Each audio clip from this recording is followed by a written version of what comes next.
जी। गुरुजी हमारे बीच में सब कुछ ठीक है, पर ये ना थोड़ा मतलब किसी छोटी बात को अगर कोई घर में कोई बीमार पड़ गया तो ये अपने ऊपर सोचने लगते कि हमको ऐसा हो जाएगा, मेरे बच्चे का क्या होगा, मतलब उस सोच कर करके अपना तबीयत खराब करते रहते हैं नहीं, हमेशा। ज़्यादा सोचा ना करो, खुश रहा करो, हर हार कथा सुना करो। ये सुनते हैं, कथा भी सुनते हैं, पर छोटी छोटी बात से मतलब डर जाते हैं कि हमको कुछ हो जाएगा। नहीं होगा क्या, जब होगा तो हो ही जाएगा। हाँ वो समझाते फिर पर ये इसलिए समझते मृत्यु नहीं। आएगी तो मर ही, अरे मौत आएगी तो मर भी लेंगे, मौत से पहले मरना क्या है ना। मौत राधे आएगी तो राधे। मर लेंगे, मौत से पहले क्या मरना। राधे राधे गुरुजी, आपके चरणों में कोटि कोटि प्रणाम। जी। पहले तो आपके दर्शन हुए, आज श्याम बिहारी जी के भी अभी दर्शन हुए। हमारा वृंदावन आना सफल हो गया, क्योंकि पिछले 3 दिन से हम बहुत परेशान चल रहे थे, बिहारी जी के दर्शन नहीं हो पा रहे थे। मथुरा शुक्रवार फ्राइडे को आए, और मैं आपके कथा को पिछले 2 सालों से सुनती भी आई हूँ, और आपको मैं बहुत ज़्यादा मानती भी हूँ। मैं धर्म के कर्मों में भी रहती हूँ, मैं भगवान से कुछ नहीं मांगती हूँ। आज भी बिहारी जी से यही मांगा, मेरे हाथों कुछ गलत नहीं करवाना, कुछ हो सके तो करवा देना, अच्छा करवाना, गलत नहीं। जो हो सकता है वो करती हूँ। अच्छा यश नहीं मिलता तो मैंने अपने को अब समझा लिया है, जब कृष्ण जी को ही नहीं मिला तो हमें कहाँ मिलेगा। यश की कामना ही क्यों नहीं करती हूँ, लेकिन कई बार होता है पंडित जी, जब गुरु जी जब आप कुछ कर रहे होते हो तो लोग बातें बहुत करते हैं।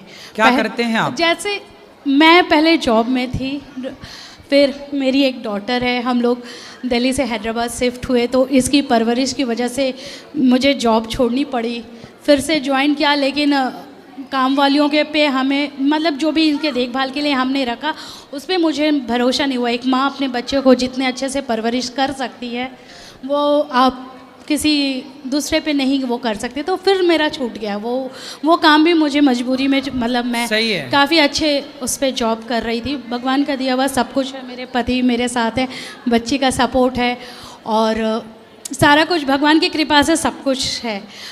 लेकिन यही लगता रहता है, जैसे अभी पीछे भी मैं आपसे थोड़ी सी प्रश्न करना चाह रही थी। पीछे 3 महीने पहले मेरे ससुर जी का स्वर्गवास हो गया, वो काफ़ी अच्छे थे बहुत। तो हम लोग जैसे पंडित जी, गुरु जी मुझे ये बताइए, जैसे तब हम बेंगलोर में थे, वैसे हम लोग बिहार से वैसे तो बिलोंग करते, बट हमारी पढ़ाई लिखाई दिल्ली में हुई, और हमारे ससुर जी भोजपुरी मूवीज़ में बहुत बड़े उस पे रहे। अभी भी प्रश्न क्या है? मैं तो उनके जब कर्म, जैसे मेरे हस्बैंड ने मुख्य अग्नि वगैरह सब कुछ दिया, तो प्रश्न ये था पंडित जी कि जब आजकल पंडित जी लोगों में ना एक कॉरपोरेट सेवाएं टाइप की अपनी सेवाओं को कर रखा है, ठीक है। कोई पंडित जी कहते हैं ऐसे करो, कोई पंडित जी सेम चीज़ दूसरी तरीके से कराते हैं। उस समय मेरा मन बहुत विचलित था। तो क्या गलत तरीके से या सही नहीं, तरीके? जैसे गलत तरीके नहीं, अब कुछ पंडित बोलते हैं कि ऐसे होना चाहिए, मान लीजिए जैसे पिंडदान वगैरह हुआ, बरसी वगैरह पे हमारे में उस दिन हवन नहीं हो पाया, बाद में पंडित जी। देखो इसमें गलत कुछ भी नहीं होता।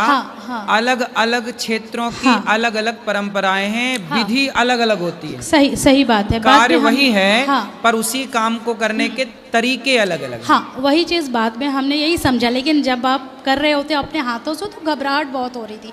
तब हमने आपके सेवा में भी यहाँ पे भी संपर्क करा था गुरुजी कि हम संतों को भोजन करवाना चाह रहे थे जिस दिन ब्रह्म भोज था, लेकिन जो इनसे हमने सुविधा मांगी थी उस दिन मुझे मिल नहीं पाया था, क्योंकि मुझे ऐसा लग रहा था किसी गलत अकाउंट में पैसा ना चले जाए। मैं बेंगलोर से करी थी, तब आज हमने वो सेवा हमें करने का मौका प्रदान हुआ, तो हमने वो किया।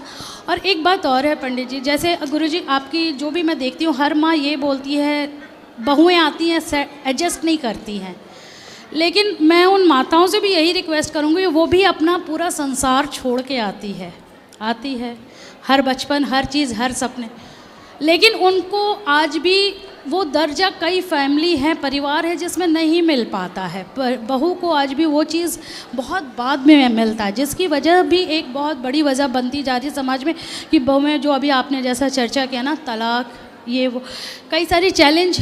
अब हम लोगों को भी जो जब जॉब में रहते हैं तो चैलेंज हो जाता है, छोड़ के आना पड़ता है अपने पर। तो इसमें मतलब मैं यही कैसे समझाऊं कि उनको भी वो दर्जा मिले थोड़ा, कि किसको? जैसे जो भी लोग शिकायत इस बात की करते हैं कि तो बहुओं को भी थोड़ी सी दें आप दर्जा, अपने घर में बेटियां हाँ, हैं। हमारे यहाँ देखो ऐसा मैं हाँ, कथा में ना दोनों पक्ष हाँ, बोलता हूँ। नहीं मैं हाँ, आप वही हाँ, सास भी गलत होती हैं बहुत सारी, बुढ़ापे में उनको इतना परेशान करती हैं बहुओं को कुछ सास तो।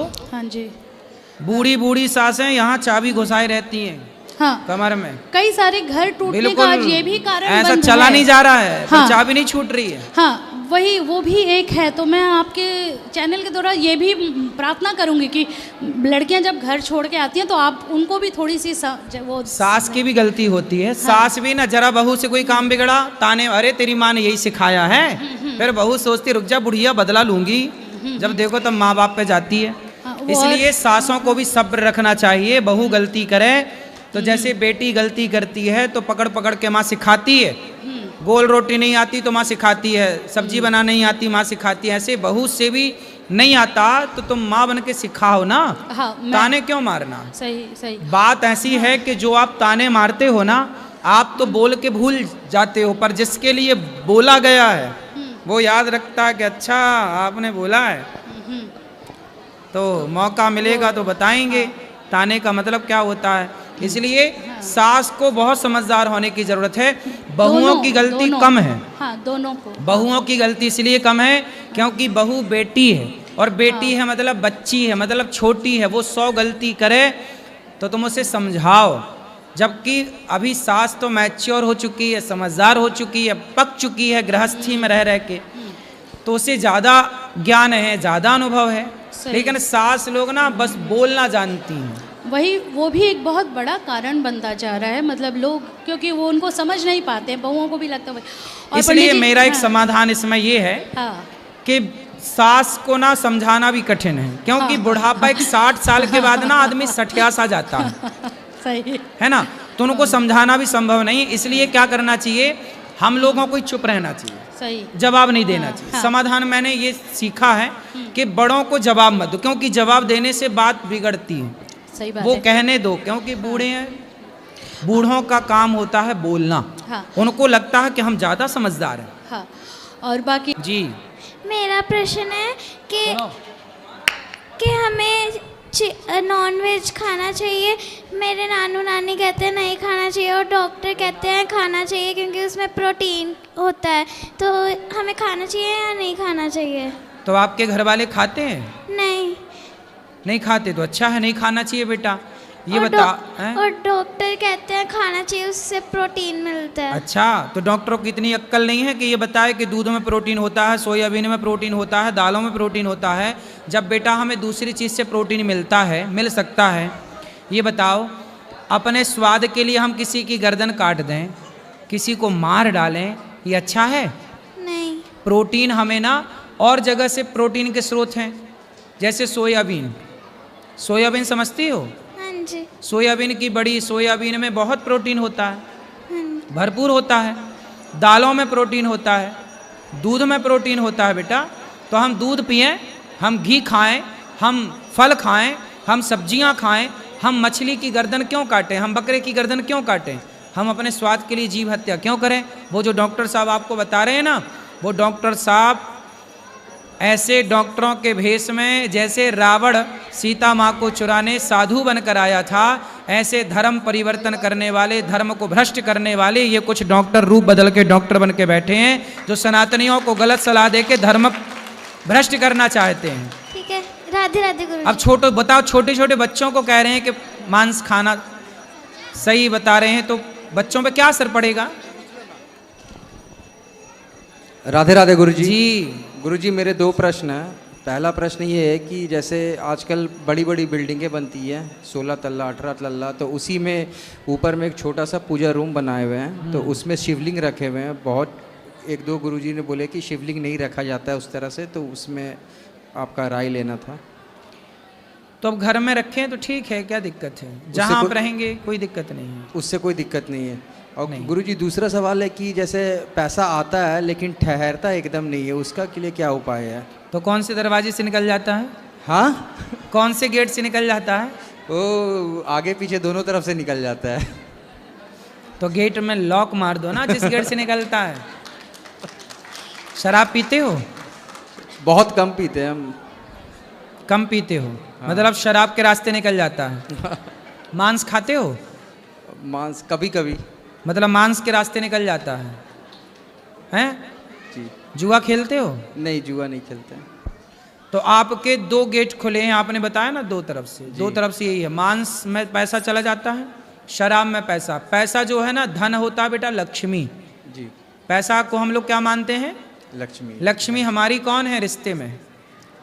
माँ। माँ। और माँ को आप एक किसी जीव की हत्या करने में आप माँ को खर्च करोगे तो माँ नाराज होगी कि प्रसन्न होगी?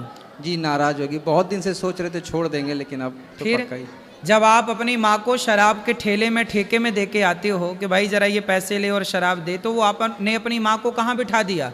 शराबियों के बीच में। जी। तो माँ नाराज होगी ना। जी जी गुरु। हाँ बेटा, ये जो संसार में भिखारी लोग हैं ना, ये सब पिछले जन्म में ना खूब पैसे वाले थे, लेकिन पैसे पाके केवल दुरुपयोग किया तो लक्ष्मी ऐसी रूठी कि एक एक रोटी को तड़पा दिया, तरसा दिया कि देख तूने मेरा दुरुपयोग किया।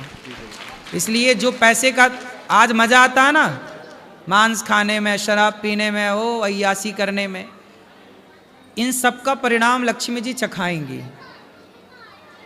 इसलिए लक्ष्मी माँ है, माँ को इतना दुरुपयोग ना करो कि कल एक एक पैसे के लिए मोहताज हो जाओ। आज भी इस देश में ऐसे लोग हैं जो दो दो रोटी के लिए मोहताज हैं। क्यों हैं? कभी इनके पास धन था, लेकिन इन्होंने धन का किसी को भोजन नहीं कराया, किसी की सेवा नहीं की, केवल ऐशो आराम में। तो लक्ष्मी जी बोली रुक जा बच्चू, कहाँ जाएगा बच के? ईश्वर से बचा कौन? इसलिए बेटा पैसे का दुरुपयोग करना बंद कर दो, अपने आप पैसा रुक जाएगा, लक्ष्मी प्रसन्न होंगी। किसी भूखे को भोजन कराना सीखो। जी गुरु जी, जरूर। राधे राधे गुरु।